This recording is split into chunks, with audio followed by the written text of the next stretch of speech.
Hello everyone, welcome back to our channel. मेरी पूरे cookie spot family, आप सभी स्वस्थ रहो, सुरक्षित रहो और खूब खुश रहो। हर दिन की तरह आज भी यही मेरी अभिलाषा है। आज सबसे पहले बनेगा नाश्ते में ताजी हरे मटर का नाश्ता और इसके बाद होगी लंच की तैयारी। चलो शुरू करते हैं। ताजी ताजी हरी मटर के दाने निकाल कर के रखे थे मैंने। कल आई थी ज़्यादा सी मटर तो आधा इस्तेमाल किया और फिर बाकी के सारे दाने निकाल के रखे थे।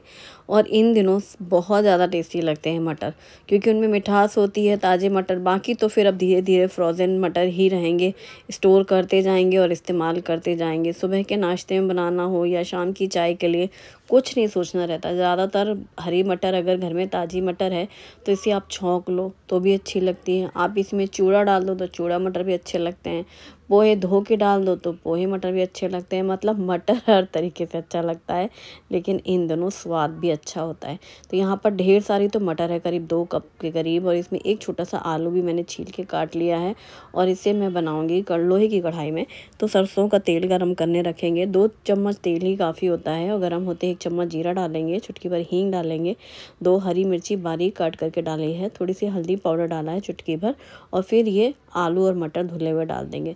मटर ज़्यादा सी रहेगी, आलू बिल्कुल थोड़े ही, लेकिन आलू फ्राई से अच्छे लगेंगे। इसमें एक छोटा टुकड़ा अदरक को ग्रेट करके डाला है, नमक स्वाद के अनुसार, और सभी को मिक्स करके अच्छे से सारी चीज़ें मिक्स करने के बाद इसे ढक करके धीमी आंच कर देंगे।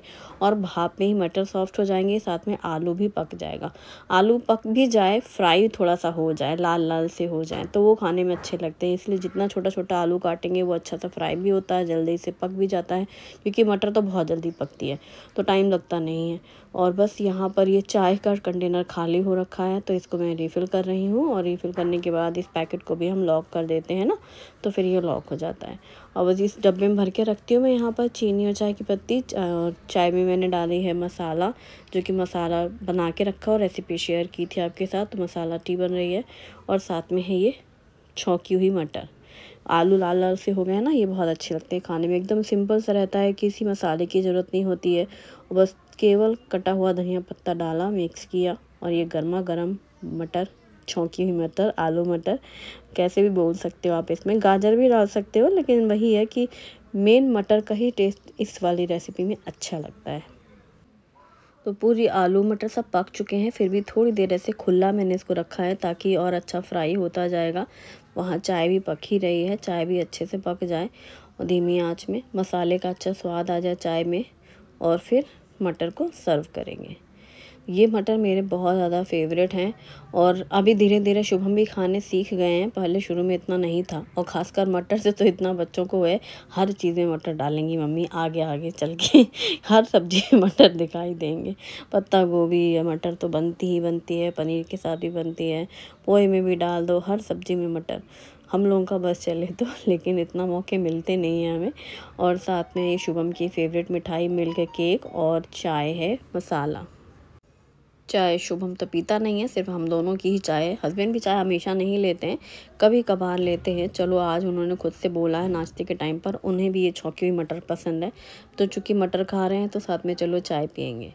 यहाँ पर लंच टाइम पे मैंने बनाई है चने दाल की कढ़ी, जिसके लिए भीगी हुई चने की दाल लेंगे 1/2 कप। इसमें अदरक और हरी मिर्ची लेंगे, और इसको पीस करके ना दरदरा से पीस लेंगे बिना पानी का।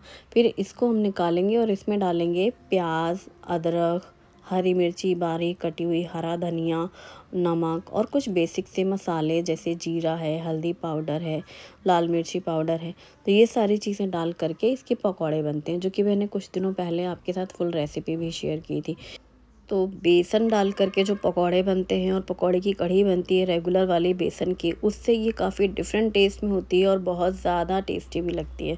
तो यहाँ पर भीगी हुई चने की दाल के ये पकौड़े एकदम क्रिस्पी क्रिस्पी से हैं, अंदर से एकदम सॉफ्ट हैं। और उसी तरीके से भीगी हुई चने की दाल, अदरक और हरी मिर्ची पीसने के बाद हाफ दाल में यहाँ पर 1 गिलास बटर मिल्क डाल दिया है। इसमें डाला है हल्दी पाउडर, धनिया पाउडर और मिर्ची पाउडर, और इन सबको हम ब्लेंड कर लेंगे। यानी कि चने की दाल के साथ में बटर मिल्क, या फिर आप दही डाल सकते हैं, तो वो डाल करके, पानी डाल करके सूखे मसालों के साथ इसका एक घोल तैयार कर लेंगे। तो ये कढ़ी के लिए घोल तैयार है। पकौड़े हम चने की दाल के ही डालेंगे इसमें, और चने की दाल की ये करी बनेगी।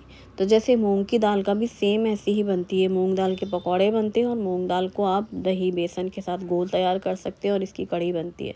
तो जो हम लोग रेगुलर कढ़ी बनाते हैं उससे ये बिल्कुल डिफरेंट होती है। अब कढ़ाई में तेल गरम किया है, इसमें डाला राई, जीरा, मेथी दाना, लाल सूखी मिर्ची और हींग डाली है और फिर डाल दिया है ये चने की दाल और दही वाला घोल जिसमें सूखे मसाले भी हैं। सब अच्छे से पूरा मिक्स कर लेंगे और बहुत ज़्यादा गाढ़ा इसको नहीं रखेंगे। अब इसमें डालेंगे पानी, तो पानी उतना ही डालेंगे जैसे हम लोग कढ़ी पतली रखनी है उतनी पतली, हालांकि इसको पकने में भी टाइम लगेगा। नमक भी डाल दिया इसी टाइम पर। सब अच्छे से मिक्स करते हुए इसको अब उबाल आने देंगे, अच्छे से बीच बीच में इसको मिक्स करते रहेंगे और इसको पकने देंगे, क्योंकि जो चने की दाल है भीगी हुई है लेकिन उसको हमें पूरा पकाना है अच्छे से, तो बस इसको पकने का ही टाइम है। तो धीरे धीरे इसको धीमी आंच करके या मीडियम आंच करके मिक्स करते रहें और इसको अच्छे से पूरा पका लें। बहुत ज़्यादा गाढ़ी भी नहीं रखेंगे और बहुत ज़्यादा पतली भी नहीं। जब एक दो बार उबाल आ जाए फिर इसमें ये पकौड़े डाल देंगे और बस मिक्स कर देंगे। तो ये बन जाती है चने दाल पकौड़ा कढ़ी। बहुत ज़्यादा टेस्टी लगती है। रेगुलर जो हम लोग की बनते हैं ना कढ़ी, उससे बिल्कुल डिफरेंट होती है। हालांकि चने की दाल से ही बेसन बनता है लेकिन इस कढ़ी का स्वाद उस कढ़ी से बहुत अलग होता है। चावल धुल के रखे थे मैंने भगोने में, तो ये 1 कप चावल है, इसमें धुल करके साफ़ पानी डाल करके नमक और घी डाल करके ढक करके धीमी आंच में इसको गैस में चढ़ा दूँगी मैं। तो एक बार जैसे पानी गर्म हो जाए फिर प्लेट ढक दो, फिर धीमा धीमा वो पकता रहेगा। तो चावल और कढ़ी एक साथ ही यहाँ पर पक रहे हैं। कढ़ी ऑलमोस्ट पक चुकी है, थोड़ा सा टाइम और बाकी है। तो जितनी देर चावल पकेंगे उतनी देर ये कढ़ी धीमी धीमी और पकती रहेगी। इसे ढक दिया है मैंने और वहाँ पर चावल का काम। सेम ऐसे ही चने की दाल के पकौड़े बनाकर आप जो रेगुलर करी बनाते हैं ना मसाले वाली, प्याज अदरक लहसुन की, उस करी में डाल करके भी इन पकौड़ों की सब्ज़ी बहुत ज़्यादा टेस्टी लगती है। अब जैसे कोई सब्ज़ी ना हो घर पे और कुछ स्पेशल सा बनाना है, थोड़ा डिफरेंट सा बनाना है, तो ये बहुत अच्छा ऑप्शन होता है। यहाँ पर कढ़ी पूरी पक चुकी थी, मैंने उसमें डाला है कटा हुआ धनिया पत्ता और तड़के पैन में घी गरम करके थोड़ी सी लाल मिर्ची, कसूरी मेथी और हींग डाल करके ये तैयार हो गया तड़का। और इस तड़के को डालेंगे हम कढ़ी के ऊपर। ये कढ़ी थोड़ी चटपटी सी ज़्यादा अच्छी लगती है। मतलब नॉर्मल तो तड़का हम लोग लगाते हैं बेसन वाली कढ़ी में भी, पर कितना भी इसमें तड़का लगा लो फिर भी खाने में फीकी लग रही थी, मतलब कि बहुत तीखी चटपटी नहीं लग रही थी। लेकिन अगर इसे थोड़ी चटपटी बनाया जाए तो ये और अच्छी लगेगी। हरी मिर्ची मैंने 1 डाली थी या 2 डाली थी, या ज़्यादा तीखी नहीं थी, और भी डाल सकते हैं, या इसके साथ मिर्ची का अचार हो या फ्राई मिर्ची भी बहुत अच्छी लगती हैं। हमारे बांदा की तरफ, मतलब उस तरफ बांदा की जो बेल्ट है आसपास, मूंग दाल का करेल बनता है। सेम ऐसी रेसिपी बनती है, उसमें दही नहीं डालते, लेकिन मूंग दाल को भिगोते हैं, पीसते हैं, इसी तरीके से पकौड़े बन जाते हैं। वहाँ तक भी रेसिपी सेम है। और जब वो जो मूंग दाल की पीठी होती है उसमें दही डाल के घोल नहीं करते, उसको कढ़ाई पे सूखे मसाले तेल की बघार करके फिर वो मूंग की दाल को भूना जाता है। इतना अच्छा भूना जाता है कि वो एकदम से ड्राई हो जाए, पक जाए दाल भून करके। फिर उसमें पानी डालते हैं और फिर उसको पूरा घोल देते हैं मूंग की दाल को। जो भुनी हुई मूंग की दाल होती है बिना दही की बनती है वो, और दही वाली भी सेम बनती है जैसे ये बनती है। तो मतलब मूंग दाल से भी अलग अलग वैरायटी बना सकते हैं। अब जैसे दाल है, बच्चे दाल नहीं खाते हैं ज़्यादातर, तो घरों में बस तूर की दाल, साल भर रोज़ वही तूर की दाल और मूंग की दाल। हमारे बांदा की तरफ तो मतलब कंपलसरी है, डेली खा के भी लोग बोर नहीं होते। मतलब तूर दाल, मूंग दाल, मसूर, बस ऐसे ही बनते अल्टरनेट।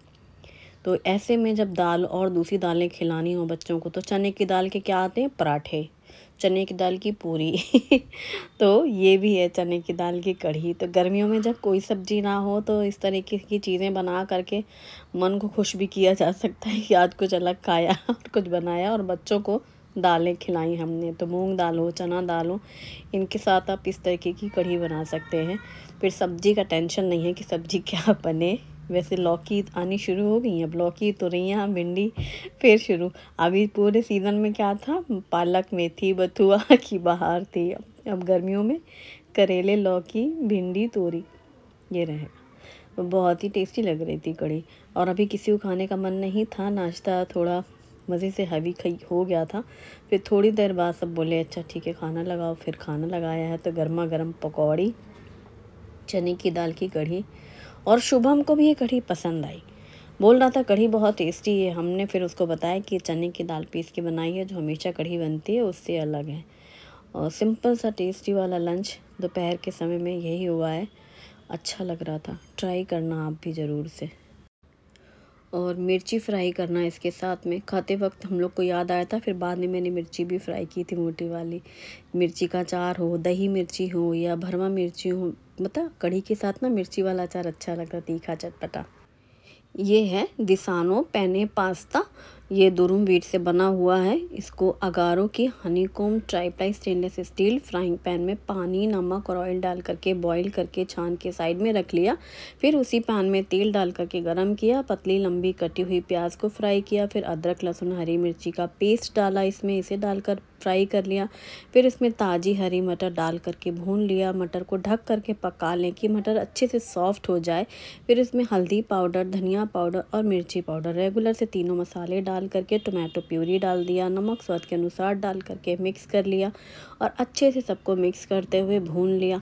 जब मटर पक गई है फिर इसमें डाल दिए बॉईल किए हुए पेने पास्ता और मिक्स कर दिया। इसके ऊपर से डाला है टोमेटो केचप और थोड़ी सी ब्लैक पेपर पाउडर और साथ में थोड़ा कटा हुआ धनिया पत्ता। और अब इन सभी को मिक्स कर देंगे।